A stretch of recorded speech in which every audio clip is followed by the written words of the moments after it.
Ciclo da soja. O espaçamento entre as linhas de plantio devem ficar entre 30 a 50 centímetros. Essa distância varia de acordo com os maquinários e sistema de cultivo implementados na lavoura. A profundidade ideal para a semeadura da soja é de 3 a 5 centímetros. Isso permite uma boa germinação dos grãos. O espaçamento recomendado entre as plantas é de 7 a 10 centímetros.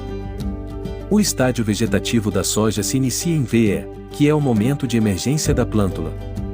Ele começa com a emergência dos cotilédones acima do solo, formando um ângulo de 90 graus ou mais. A duração dessa fase pode variar devido à temperatura. Em condições normais, dura entre 4 e 7 dias. Em clima frio, a emergência das plantas pode atrasar, havendo prolongamento dessa etapa. Cotilédone. O estádio VE é o cotiledonar, onde os cotilédones estão totalmente abertos. Isso ocorre quando as bordas das folhas unifolioladas não se tocam.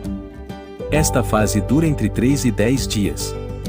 Ela começa com a formação de colônias das bactérias fixadoras de nitrogênio, para a formação de nódulos. Fase vegetativa. VE inicia-se com a germinação da semente e a emergência das plântulas. VC, cotilédones amplamente abertos. V1 e a primeira folha verdadeira da planta aparece. V2 e a primeira folha trifoliolada se desenvolve. V3 e a segunda folha trifoliolada se desenvolve. VN, no crescimento vegetativo continua, com múltiplas folhas verdadeiras se formando. Estágio reprodutivo, CR1.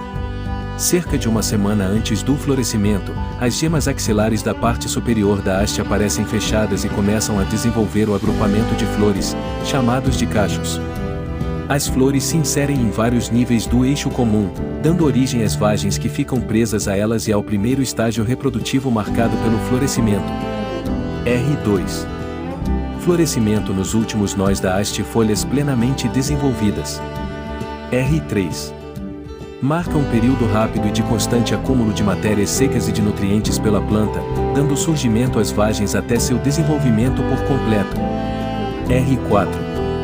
Processo em que as partes vegetativas como folhas, hastes e raízes vão sendo deslocadas de forma gradual para as vagens. R5. Transição de florescimento para a frutificação da soja. É um período crítico em relação ao rendimento dos grãos, devido a alguns fatores como estresse, umidade, geada, luz, deficiência nutricional, acamamento ou desfolha. R6. Novo período crítico em relação ao rendimento dos grãos, como vimos no estágio V4, podendo ocorrer a qualquer momento. Nesse período, os grãos estão verdes e preenchem as cavidades da vagem. R7. Pleno enchimento dos grãos, o acúmulo de matéria seca é cessado, deixando a vagem amarelada ou sem a cor verde por completo.